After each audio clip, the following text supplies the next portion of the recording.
and frank approach of Russia has been recently used as a pretext to accuse it of its growing ambitions, as if those who say it have no ambitions at all.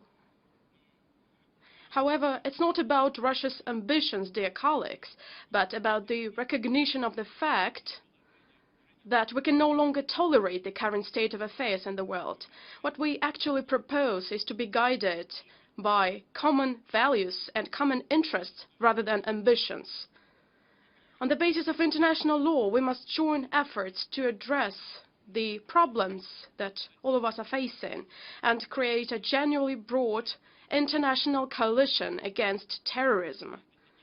Similar to the anti-Hitler coalition, it could unite a broad range of forces that are resolutely resisting those who, just like the Nazis, sow evil and hatred of humankind.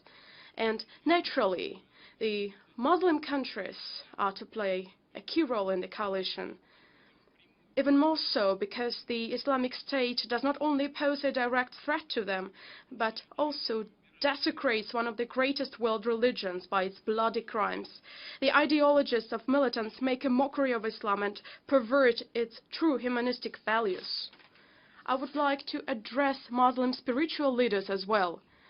Your authority and your guidance are of great importance right now. It is essential to prevent people recruited by militants from making hasty decisions, and those who have already been deceived and who, due to various circumstances, found themselves among terrorists need help in finding a way back to normal life, laying down arms and putting an end to fratricide. Russia will shortly convene, as the current President of the Security Council, a ministerial meeting to carry out a comprehensive analysis of threats in the Middle East. First of all, we propose discussing whether it is possible to agree on a resolution aimed at coordinating the actions of all the forces that confront the Islamic State and other terrorist organizations. Once again, this coordination should be based on the principles of the UN Charter. We hope that the international community will be able to develop a comprehensive strategy of political stabilization as well as social and economic recovery of the Middle East. Then, dear friends, there would be no need for new refugee camps. Today, the flow of people who were forced to leave their homeland has literally engulfed first neighboring countries and then Europe itself. There are hundreds of thousands of them now, and there might be millions before long. In fact, it is a new, great and tragic migration of peoples, and it is a harsh lesson for all of us, including Europe.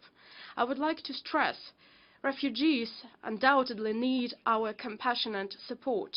However, the only way to solve this problem at a fundamental level is to restore the statehood where it has been destroyed, to strengthen the government institutions where they still exist or are being re-established, to provide comprehensive assistance of military, economic and material nature to countries in a difficult situation, and certainly to those people who, despite all the ordeals, will not abandon their homes. Naturally, any assistance to sovereign states can and must be offered rather than imposed exclusively and solely in accordance with the UN Charter. In other words, everything in this field that is being done or will be done pursuant to the norms of international law must be supported by our organization. Everything that contravenes the UN Charter must be rejected.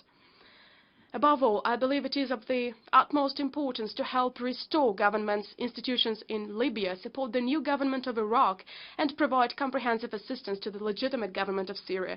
Dear colleagues,